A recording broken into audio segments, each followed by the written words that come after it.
All right, it is 1 o'clock Eastern Time, right on the dot. Good afternoon, everyone. My name is Kelsey Richhart, and I serve as the Associate Director for Workforce Innovation at the Manufacturing Institute. Welcome to our June Solution Series event. These events are designed to bring together manufacturers to share insights, discuss challenges, and highlight solutions that are timely in our manufacturing workforce today. We are thrilled to have you with us, but before we dive into our topic and meet our panelists, I'd like to briefly share a little bit about the Manufacturing Institute with you. The MI is the Workforce Development and Education affiliate of the National Association of Manufacturers, and we have such an incredible team that is dedicated to building and strengthening our workforce of today and tomorrow. And to support our manufacturers, our scope of programming and collaborations and innovative research spans into four main pillars. First, Heroes Make America, which connects transitioning military members and veterans and their spouses with manufacturing careers, offering certification and career readiness training, and really helping them to transition into the civilian workforce. Second, Women Make America, which is a team dedicated to supporting women in manufacturing through mentorship, leadership development, and recognition. The WMA team helps manufacturers to retain and support women while also inspiring the next generation of women to see themselves in the industry.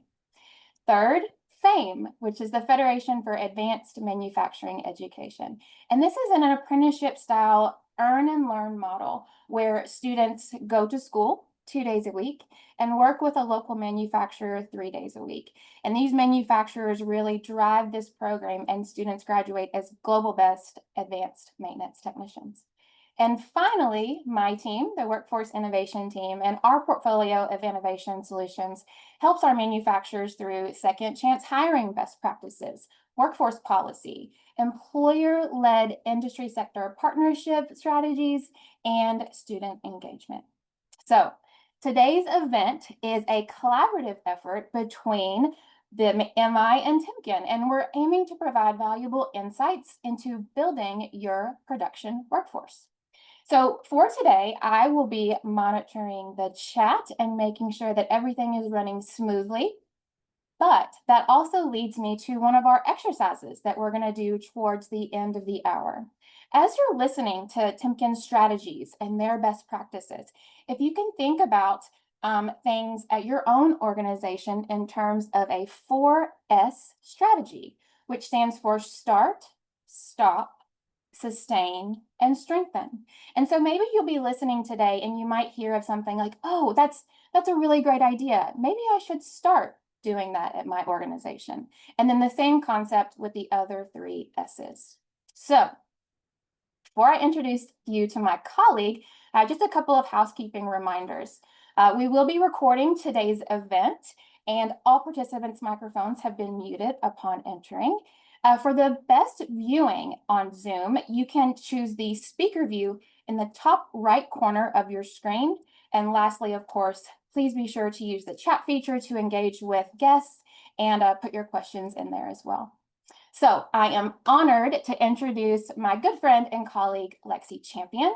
She is the National Director for Women Make America, and she is going to introduce our Timken guests. Lexi, it's all yours.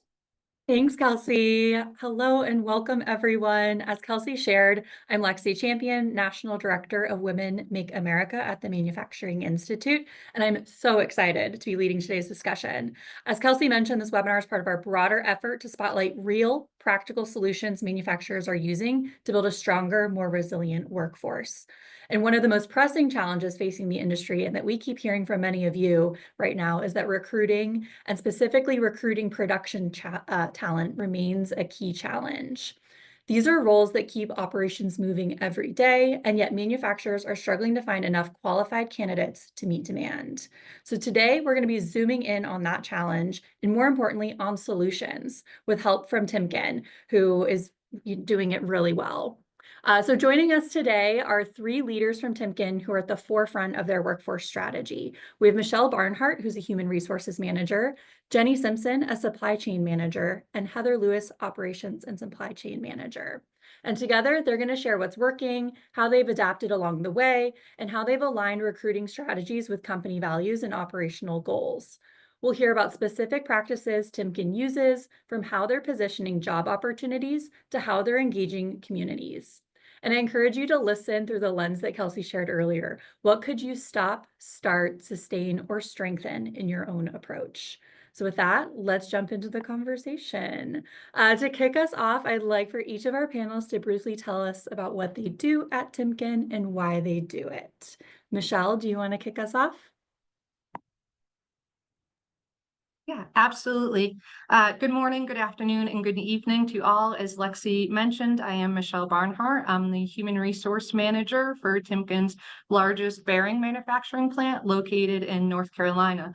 My entire 16 years has all been in manufacturing, and I started as a production worker with my last manufacturing company, Second Shift, and have grown my way across multiple states, scale, and size to now leading the human resource department for our plant in North Carolina.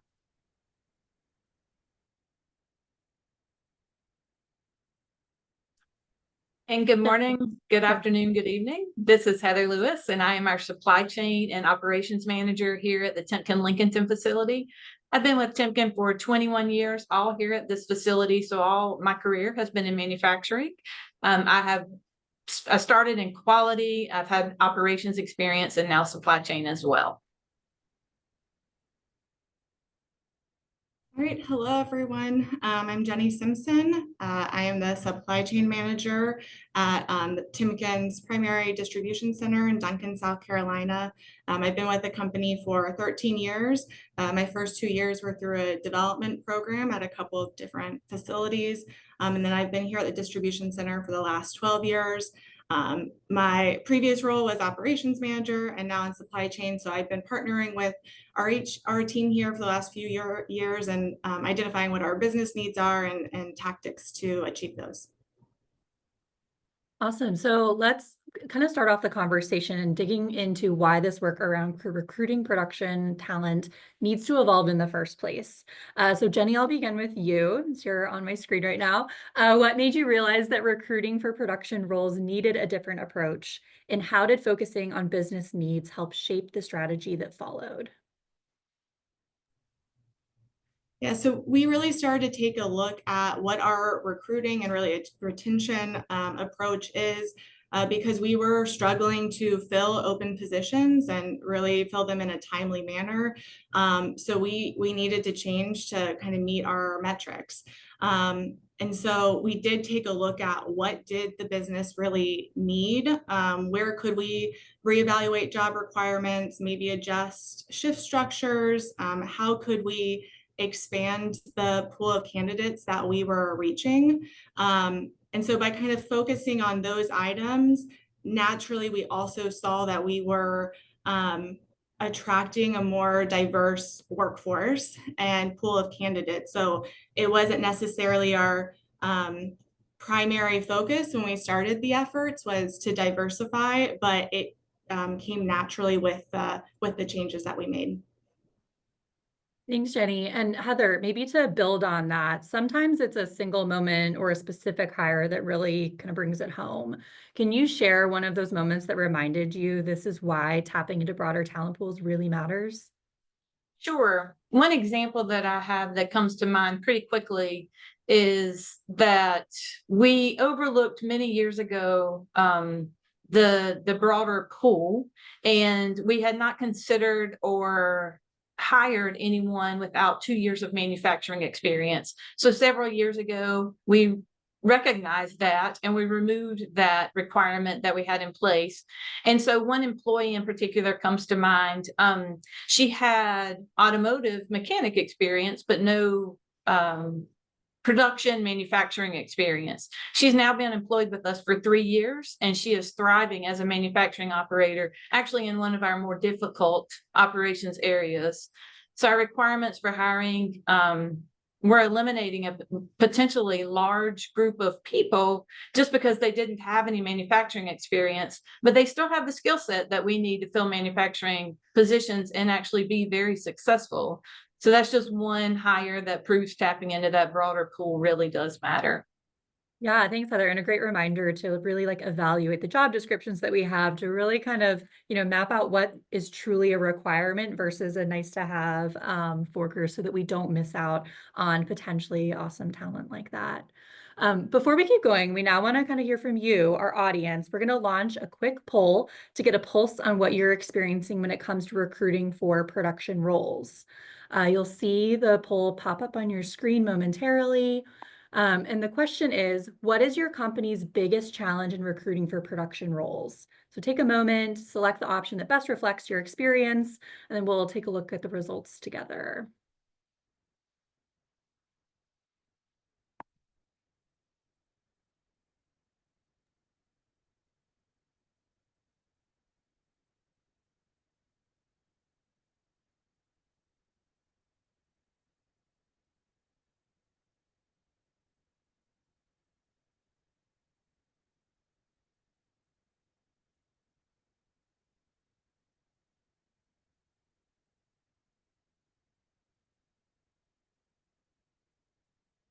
Okay, interesting. It's pretty spread across the board.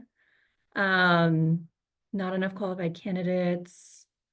Low interest in manufacturing careers seems to be the one that the most of you voted for, and a shared challenge among most of you. So I know from my conversations with the Timken team thus far, in face of obstacles like these ones that you guys have all highlighted, they're finding ways to adapt and move forward and find talent amidst those challenges, whether it's a lack of qualified candidates or low interest in manufacturing careers. One thing I think is pretty clear is that perception plays a big role in recruitment.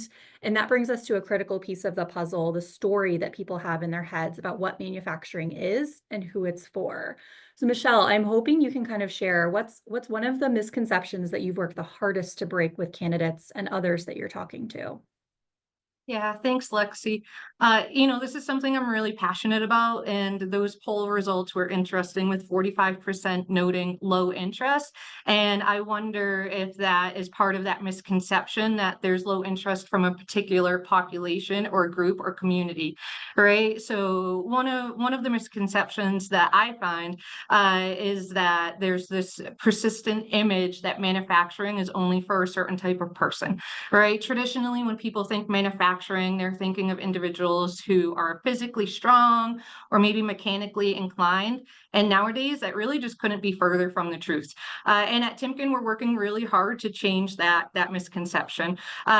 So we are very intentional about ensuring our HR and our manufacturing leaders that we're visible in the communities. We're at career fairs, we're at schools, we're participating in community events. But what we're really doing is putting faces to our industry, right? So we look at someone like Heather, who's a strong female engineer, Jenny, who's a mother of young children, or myself, who has a physical disability.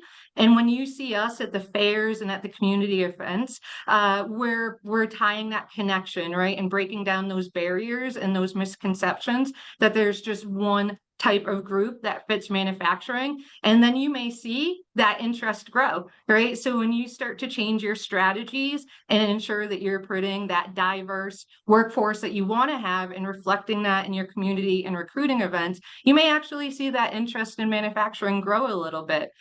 We've really learned that representation matters. We find that when we show up authentically as the people who we are, that we get the best responses from those recruiting events. And that's similar to what Heather mentioned too. So when she mentioned that we used to have a requirement in order to work at our location, you had to have 2 years of manufacturing experience. And when we removed that and we were able to recruit from that different pool, some of our strongest and best employees now are individuals that came with no manufacturing experience at all. Thanks, Michelle. I think that point about showing up and broadening the image of who belongs in manufacturing is so important. People need to see themselves in these roles. So I think that's incredible that you guys are, making sure that there's a broad array of folks who are at these recruitment events so that people can see themselves there. But of course, once people start to see themselves in this space, the next step is making sure they can actually get in the door. So I want to talk about that now. Even when someone's interested and qualified, there are often invisible barriers that can hold them back, especially for women, veterans, individuals who spend time in the justice system, whether it's outdated job requirements, unclear pathways, or even assumptions made in the interview process. These hidden hurdles can keep great candidates from joining a team. So what are some of the invisible barriers that you've seen candidates run into, and how have you worked to remove them? Heather, do you want to jump in? Sure. So here at the Lincolnton facility, recruiting veterans has actually been a strength for us. Thanks to our strong partnership with NC Works and veteran-focused job fairs. The collaborations with nonprofits such as Veterans Bridge also helps to provide the veterans with transition support and mentorship to help them succeed in their new role. So we've been very successful with hiring, and we're very proud that we have a fairly large population of veterans employed here at our facility. So that's just one example. One barrier that we've seen at our Duncan facility is around language. So we have a growing number of candidates and employees whose primary language is not English. And so we took some steps to try to improve the process so that we weren't, unintentionally excluding them from the candidate pool. So we have started making translators available for interviews as needed. We have several employees who are bilingual that we can access and involve during that process. We updated some of our onboarding and training materials to be available in multiple languages. And we were able to enhance our warehouse management system so that our employees use a RF scanner during our process, and they're able now to select what primary language they want to use for their prompts.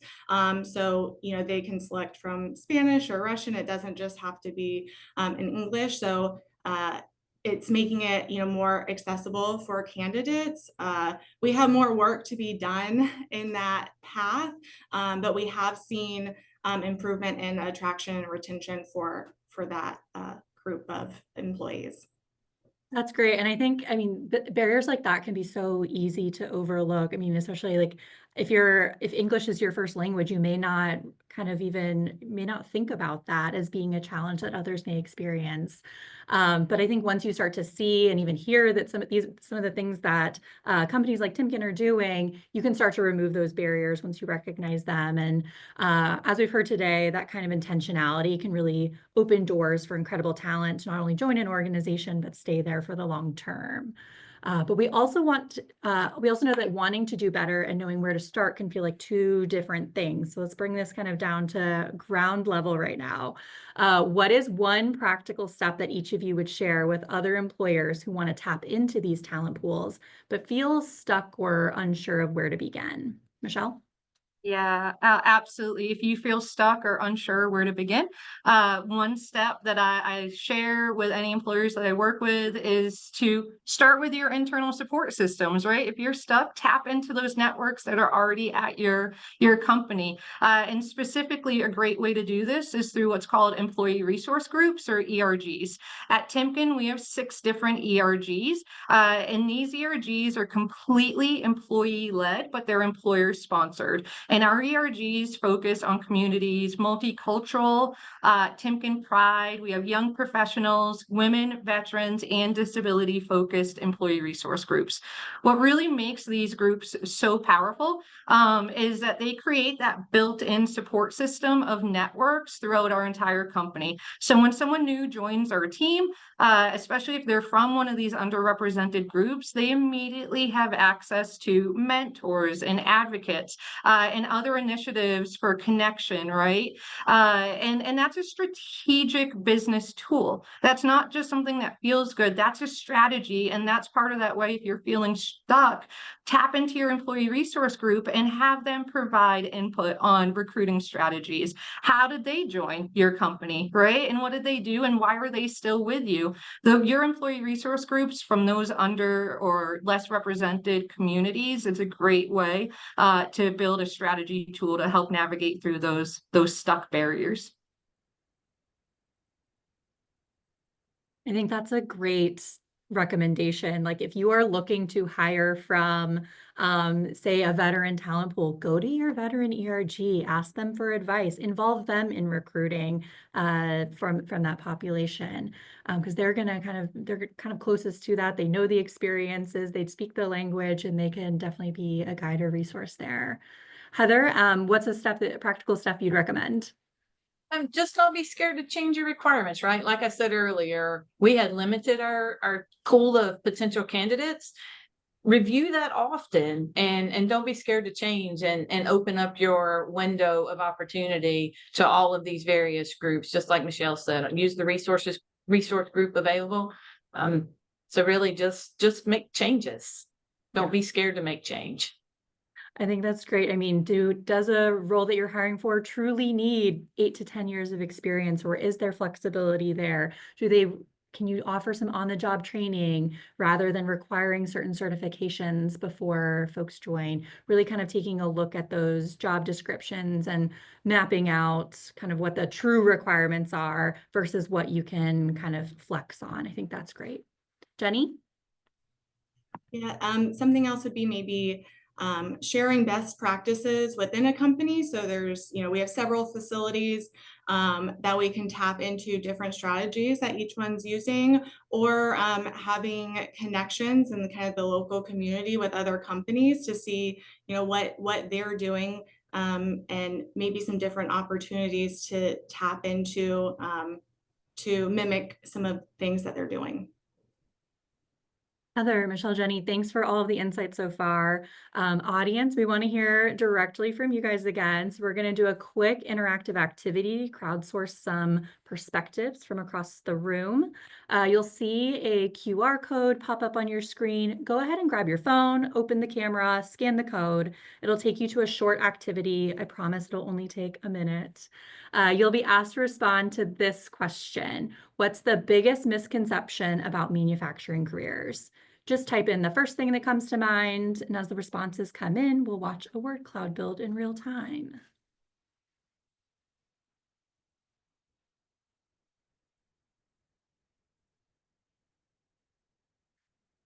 Dirty, I'm seeing a lot of dirty, dangerous, dark, no growth opportunities,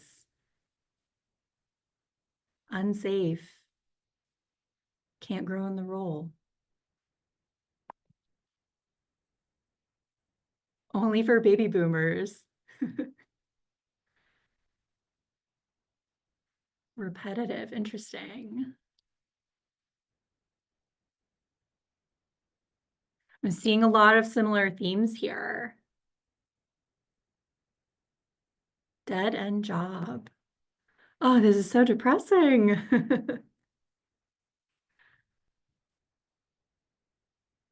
There's more coming in. Need a degree to grow. Backbreaking. Hot. Not for women. All right, I'm sure we'll get a few more kind of coming in, but thanks for everyone who's contributed to the word cloud. It's clear there's a lot of kind of common themes within these perceptions. But as we've seen today, when we reach people and when we tell the story of manufacturing, we can make the difference. We can show that it's not dirty, not for just men or just for baby boomers. So let's kind of shift from misconceptions to moments of success for a moment. What's one recruitment strategy that really surprised you with how effective it was? Maybe it was where you posted the job, who you partnered with, how you framed the opportunity to kind of combat some of those perceptions. What worked better than expected, and what can others learn from it? Michelle, why don't you kick us off? Yeah, absolutely. And I know everyone's joined this webinar today to find that one magic answer, right? And I may disappoint you when I tell you that there's not a silver bullet to recruitment anymore. And really the strategy is diversifying your recruitment strategies. The days of being able to post one job ad to one location and having those 50 qualified applicants, they're just not the reality anymore. So really my strategy is to have that diverse strategy. We have multiple recruitment efforts going on and spinning all at the same time. We're active on social media, we're using digital platforms, we're at the job fairs, we're at the community events, we're partnering with different organizations, and even like this call today, right, is just that continued exposure. And if I'm honestly attending a job fair and there all day and get two genuine, good candidates, that's a win nowadays. That's a win for me. And each of these strategies, it's bringing in different candidates and from different levels and different backgrounds. So while social media may be my best strategy to reach those younger workers, those community events may be how I get my family-oriented workers, and those veteran outreach items that Heather mentioned earlier could bring in my professionals, right? So if there's a thought that there's one special strategy that works nowadays, I think the answer is you need to work on your plan and your strategy to have all those different touch points, because your future employees, as we've learned earlier, are not just one community, they're across all communities and groups. And so as such, your recruitment strategies need to be as well. I think diversifying strategies to bring in the wide array of talent that we're all looking for. It's great advice. Heather? One thing we do here at Lincolnton is we partner with our local high schools twice a year. We actively participate in Manufacturing Day. So we want to showcase our career opportunities within the facility. So we invite the high school students into the plant for a quick overview of what we do. And then we tour the facility so that they can see firsthand what manufacturing looks like. A lot of them have never been in a manufacturing facility. It's just, it's odd to them and they've never seen, what goes on. So the other thing we try to make sure we communicate while they're here is that manufacturing can provide a lifelong career. There are lots of growth opportunities available. So we have tour guides that have been with Timken for many, many years, and they started their career, a lot of them out on the shop floor as an operator. And they recently, through their career path, moved into salary positions with more responsibility. So during that tour, we'd like to make sure the guides tell their career history to all those high schoolers, and that makes them aware of all the potential growth opportunities that really exist at Timken and in manufacturing. And we try to make sure they leave with an understanding of what a manufacturing facility looks like. And then, of course, we want them to work for us after graduation. Jenny, we'll get to your insight and advice in a second, but Heather teed me up so well. Manufacturing Day, it's one of the biggest opportunities we have each year to reshape perceptions and spark interest in manufacturing careers amongst young folks.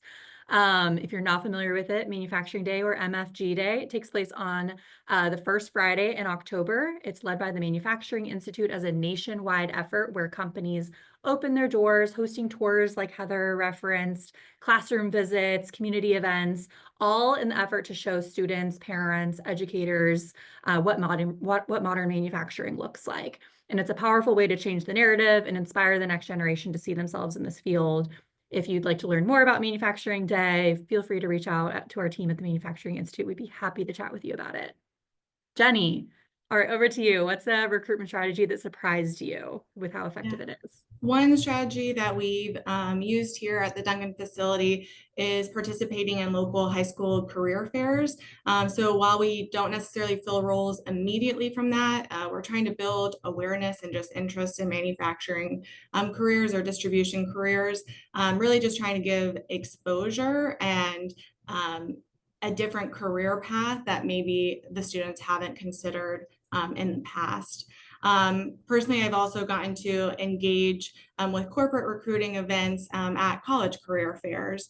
So we've gone to recruit for co-op or development programs for graduating students from there. And again, it's just trying to create outreach and engagement with potential talent. Thank you all. I think, as Michelle said, there's not a silver bullet here. So I think it's just like a great reminder that even small shifts in the ways that we're doing things, even seeking advice from a different group of folks when it comes to our recruitment strategies, those small shifts can really have a big impact.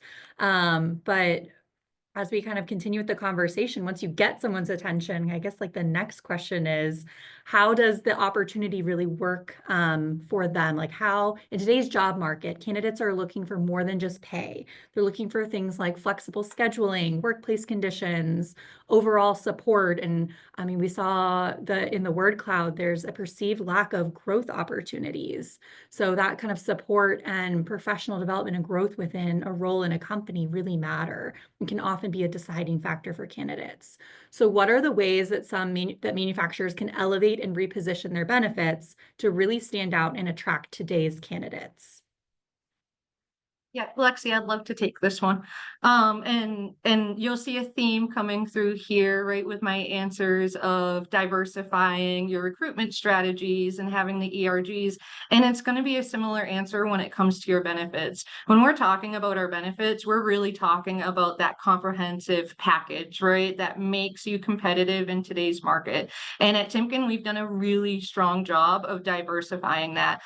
We need to be strategic in your locations, and your manufacturers need to be strategic about what benefits you're offering and diversifying that, because the workforce has that varying range of expectations. Our benefits, some of our benefits here, and it's a long list, but I'll just name a few, right? From health coverage to retirement planning with company matching, but we have educational assistance programs. We offer virtual physical therapy programs, weight loss programs, parental leave, flexible time off policies, and that's truly just a few. But what I've learned is that it's really not just about having those good, diverse benefits that speak to a wide range of candidates. It's how you communicate them, right? So empowering your leaders and your HR individuals to really communicate the value of those benefits in a way that helps the employee understand they're not just getting a job with a paycheck, but they're also getting an investment in their professional growth or their family needs, right? An investment in their retirement. One example at Timken that I'm extremely passionate about is our educational reimbursement program. And then internally, we also have a platform called Timken University that also helps with the education. I myself have benefited from the education reimbursement program and saw my career advance because of it. And then with Timken University, with these items, we're not just focusing on professional degrees, we're also supporting trade certifications, leadership development, and even language learning. I know earlier someone spoke about, Jenny, I think dual language opportunities, right? And we have internal platforms that help to educate that. And I think it's really the strategy is just making sure that your benefits package reflects the diverse workforce so that it speaks to the mom and the family individual, and it speaks to the veteran, right? And it speaks to the different groups. Not only do you have to have those options, but you need to be able to communicate them well too when you're recruiting and retaining your talent. So a few examples of some things that we've done at the local level is one thing is we've tried to advertise really our working conditions. And so we'll highlight features like here in the South, we have AC. So in the summer, that can certainly be a draw for employees. We're climate controlled, a clean working environment. And so when candidates come for interviews, we take them out on the floor so that they can see those working conditions. Something else that we've offered is flexible scheduling, both, one-day changes as well as, for 2 to 3 months at a time, as well as part-time roles. So we've seen employees who have needed to switch between full-time and part-time and back based off of different seasons in their lives or different things that they have going on personally. So it's been a way that we have been able to retain talent and experience even as they, have things come up in their personal life.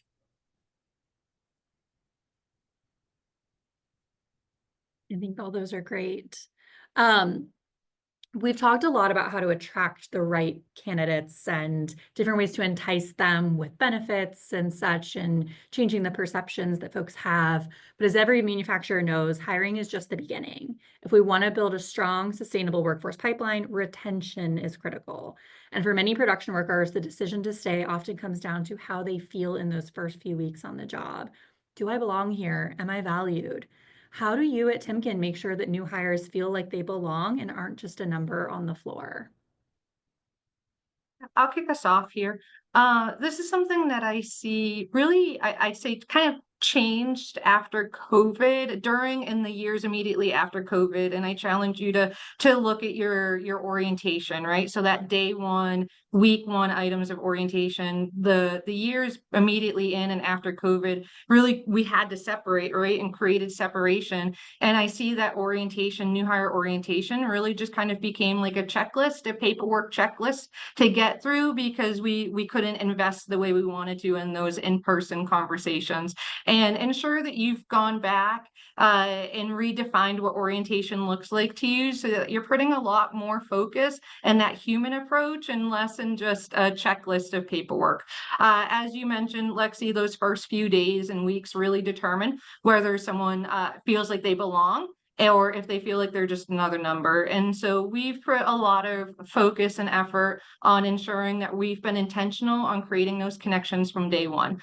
And that means that new hires are not just meeting their immediate supervisor, but at our location, our general manager comes and meets every new hire, and he shares his story about his career path and really kind of provides that map and pathway so that our new hires can see what that career path could be for them.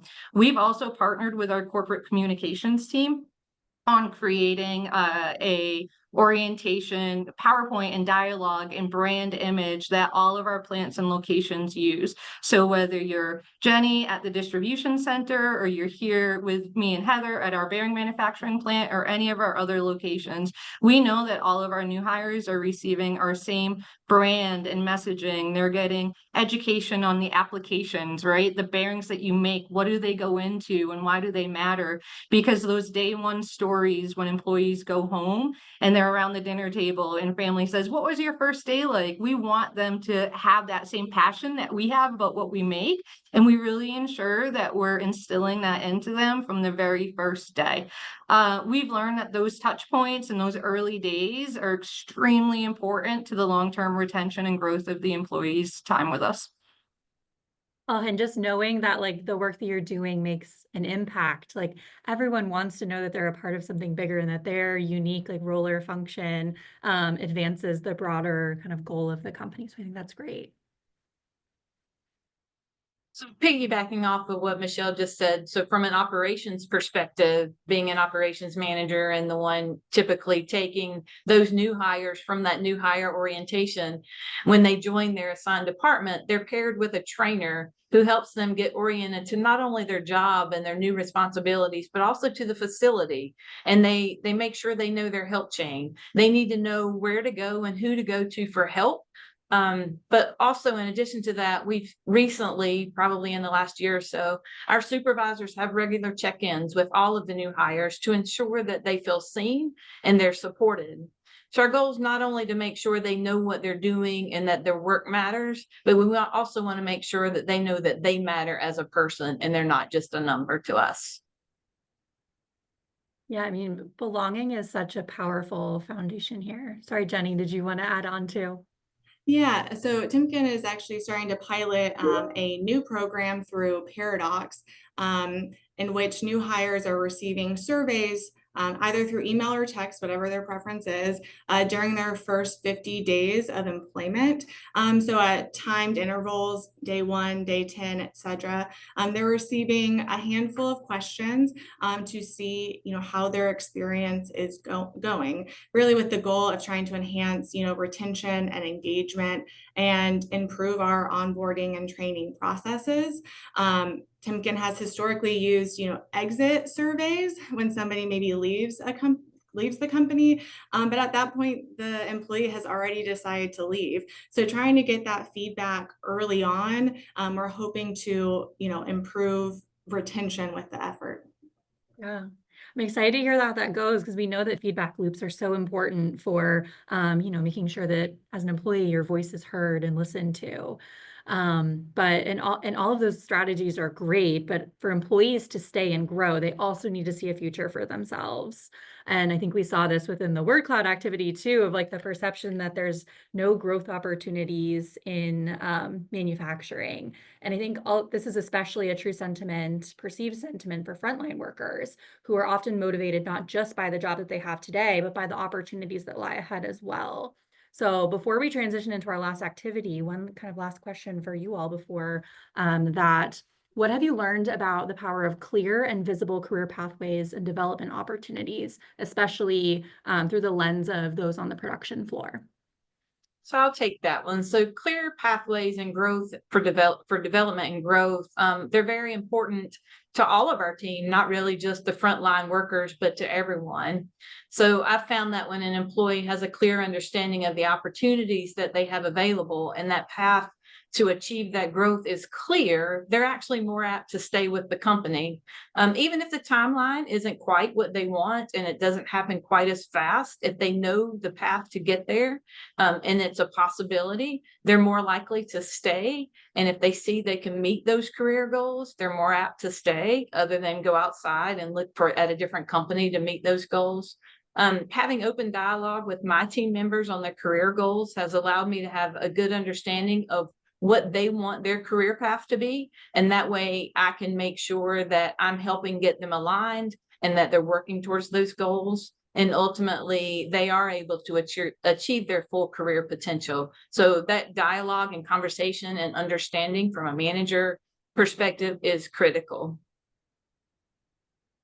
Yeah, so I'll share, my personal story here in terms of really the power of having that clear career path. I started with the company in a 2-year development program, and it provided me, exposure to different roles and functions within the company, and interaction with different departments and leadership levels throughout. And that visibility really helped me to understand what my strengths were and really where I wanted to go with my career.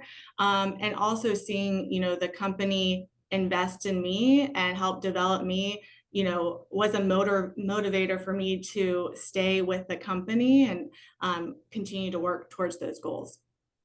Yeah. And I imagine like articulating those pathways in the recruiting process as well can probably not only shift some of those perceptions that are not correct, but also potentially lead to better recruiting outcomes. So would encourage all the manufacturers on the line to kind of consider how can you articulate the growth and development and career pathways that exist within your company through that recruiting process. This has been a great conversation so far. I'm excited for the rest of this, but Kelsey, gonna kick it over to you.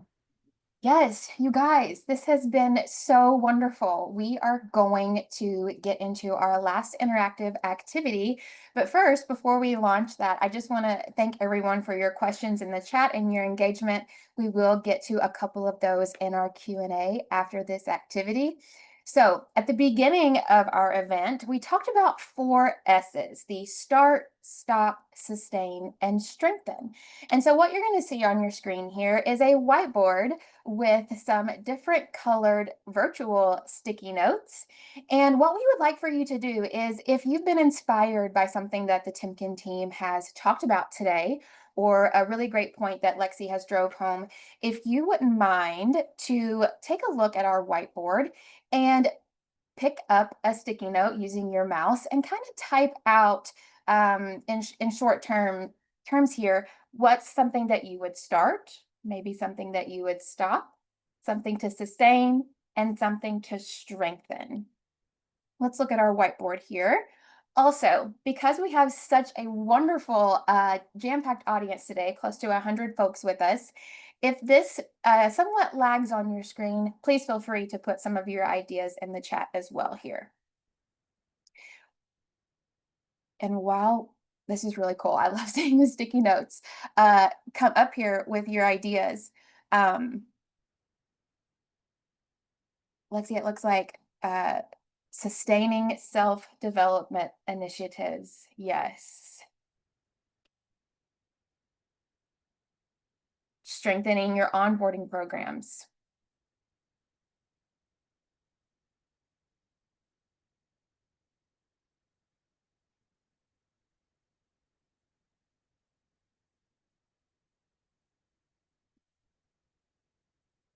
Yet revamping, I love this one, revamping job descriptions to match current skills that align with the market for potential employees. That's fabulous. I see a guest wants to start seeking advice and guidance from ERGs. Explaining why work is important. That's great. One of the comments in the chat that I was observing is, you know, employees can feel so incredibly empowered by their supervisors. And then another level of empowerment can be understanding the why behind your work.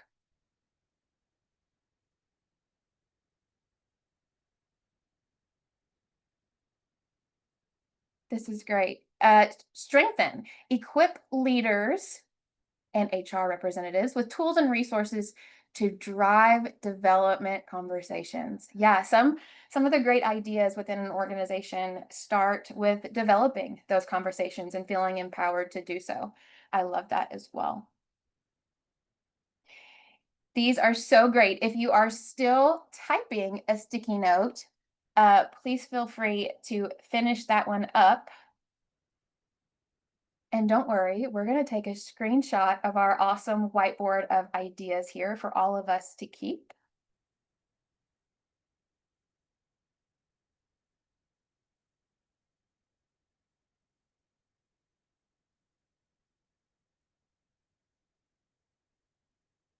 These are wonderful.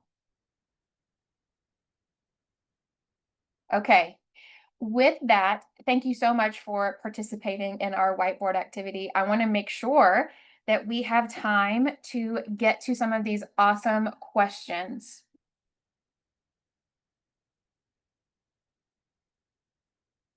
All right. Wonderful. Okay. Towards the beginning of the hour here, Jennifer asked, how are you navigating verbal communications between employee and leaders and during trainings in terms of helping them overcome those language barriers? So Jenny, how are you navigating those verbal communications between employee and leader? Yeah, luckily we do have employees on each shift that can help translate. And then we're also just utilizing, honestly, basic apps at this point that can help do that live translation. We are trying to find other resources or platforms to help aid in that. So it's not that, employees necessarily have to utilize their own phone to do it. But that's how we're kind of handling those daily, personal interactions. That's great. Do you happen to know maybe the name of one of the apps that is helpful in terms of those language barriers? Not off the top of my That's head. okay. I'm sorry. That's okay. I bet somebody could put one in the chat to help us as a greater audience here. Okay. For the Timken team, Carlos says, has Timken utilized pre-apprenticeship avenues, maybe even in the K-12 space, to connect with high school graduates? And if you have, what did that process look like? I'll take this one. So I've worked at 3 different Timken locations, New Hampshire, Tennessee, here in North Carolina. That's been aerospace, rail, and automotive, in different communities, right? And so I'll say you really need to understand and assess the strengths and the external environment of your communities and the schools. So at our New Hampshire plant, we had a great partnership with a one local high school and did some of that WBL, work-based learning program. So that was a work-based learning program approved site. And the high school seniors who were in advanced manufacturing programs at their school were able to come to the site. They had to, meet other requirements and ensure that they were in good standing at school and met certain requirements for Timken, but they were able to come to the site, perform and learn our machinery, and it actually counted towards credits towards their schooling and their advanced manufacturing. And then I do know many other of our locations are partnering with their local community colleges for many of that kind of certification or very career-based training. So when we're onboarding industrial electricians who maybe need extra support and broadening their skills in like pneumatics or hydraulics, we can partner with our local community college on certifications just in that space. Yeah, Michelle, that's great. And that makes me, of course, think of FAME, the Federation for Advanced Manufacturing Education, which is a wonderful pillar of the Manufacturing Institute's portfolio. And just really quick, that is a extremely unique collaborative between manufacturers in a community and with a post-secondary institution, often a community college. And the employers really drive that program. And what makes that program stand out is that it encompasses several things. It's a cohort style model where students start with the same group that they graduate with. So there's a wonderful camaraderie, which helps to rise retention rates. And they are getting that hands-on training while learning those advanced maintenance competencies. And so the FAME model is across several different states, over 45 chapters, which means that there are manufacturers in 45 different locations across the United States that are utilizing the FAME model as a maintenance technician pipeline. So huge shout out to our FAME team there. Okay, next question. Clement asks, what benefit package in your list has the highest utility rate? And Michelle, I think that was you talking about some of the benefits packages that helps retention. Yeah, absolutely. Transparently, I don't see which ones have the highest utility rate or use rate, but I can speak to which ones do I get the most inquiries about at my location from team members, and that is certainly the company contributions to retirement. And so here we do two different forms of contributions. We do a match, right? So each payroll period, if our employees put in a certain percentage to their retirement, Timken matches immediately that same percentage. But then we also do a core defined contribution, which happens on a quarterly basis. And that investment is regardless of what the employee puts in, they get that core defined contribution. And so those two items of retirement investment, and really, again, I spoke earlier about it's not just having the benefits, but it's how do you communicate that and sell that, and really saying like, hey, this is free money, right? Take advantage of it. And then once that word spreads, I get a lot of questions. So I'd say that's probably one of the ones that gains the most interest at my location. Yeah, great. Thanks for that, Michelle. And then for any of our three Timken guests here, as a growing manufacturing business, what practices do you see from Timken's approach to workforce development, such as training or specific partnerships? What are some of the things that you feel could be adapted by smaller manufacturers that are trying to attract and retain talent? Heather, maybe we'll start with you. Sure. Probably anything we've talked about today could be used in smaller manufacturing facilities. Michelle spent a lot of time talking about the ERGs. Even though you've got a small team of people, there are typically a group of people that have common interests that could form those resource groups, and the interest is usually there. And I saw another question about how you get people to actually engage in those. But I think if you speaking with the resource groups, if you find a topic that you have people that are interested in, you will have volunteers. And again, no matter how big or small your company is, you've got groups of people that are willing to come together and help and learn and train and teach others. Yeah, that's great insight there. I would add on to this, like, especially for small manufacturers, I feel like you're often a little bit more agile than larger manufacturing companies. So lean into that. You may be more able to offer personalized training, flexible environments, those kind of growth paths that we've talked about. And then also, I think you're often better leveraged at developing those local relationships. So think about building partnerships with your local high schools, community college, technical programs, because that can help build the pipeline of talent there.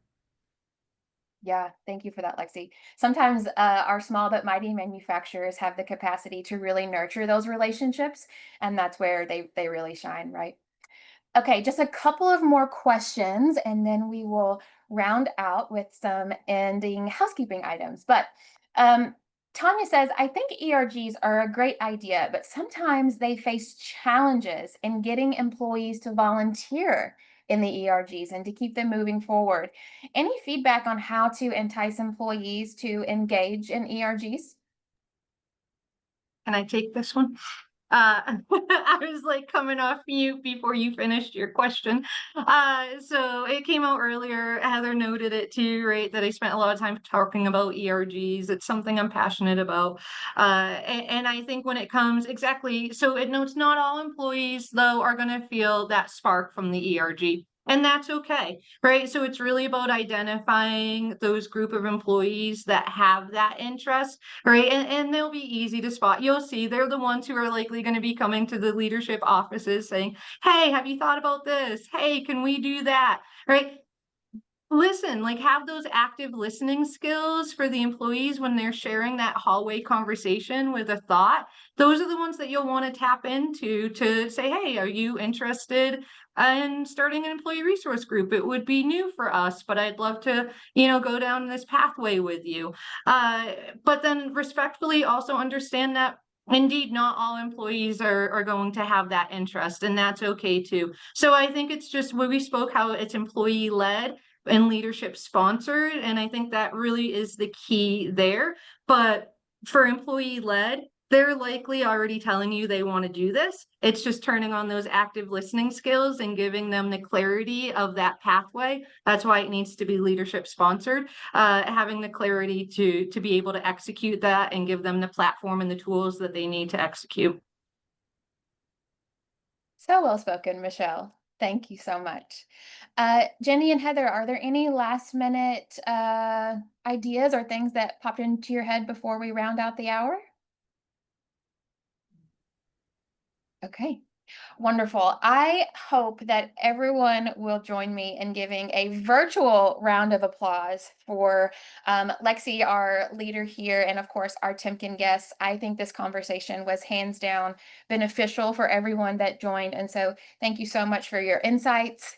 I see the virtual applause. Yes. Thank you so much for your insights and your time this afternoon. We truly appreciate that.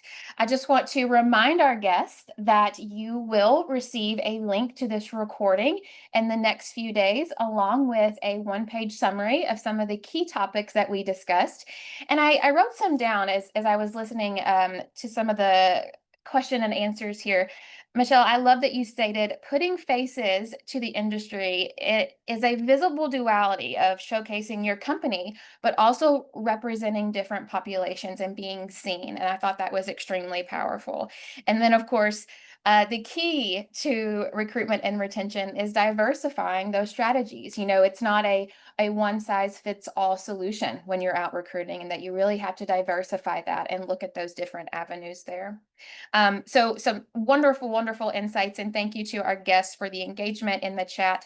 If there is a question in the chat that we did not get to, we hopefully will be able to include that on our one-page summary for everyone. With that, you will see on your screen here an invitation to scan the QR code for the Manufacturing Institute's Workforce Summit. Yes, the wonderful collaboration that you saw today can be in person for 2 days. And this is unlike any other conference. We are bringing together some wonderful manufacturers that are going to share best practices and tangible takeaways that you can implement immediately after leaving our summit here. So the QR code on your screen will take you to our landing page, which also houses our early bird registration that is live still. So if you would like to join us, please get in at that early bird rate. Also, our solution series events continue, and we hope that you will join us for our next one in July. We will be highlighting Envoy, and the title of this one is The Second Chance Advantage: Manufacturing Success Stories and a New Tool to Drive adoption. And so we hope that you will join us on July 31st at 2 p.m. EST. And if you scan the QR code, it takes you to our Solution Center, where in the next few days, we will have that registration link for you to join us for our July Solution Series. One more thing before we round out, when you leave the Zoom meeting today, you will have the opportunity to give us just some quick feedback on our Solution Series event today. Please be sure to fill that out for us. And I want to say thank you one more time. Lexi, is there any closing words that you have for us today?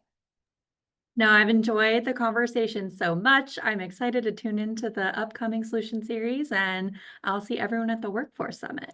Yes. Thank you, everyone. Have a great day.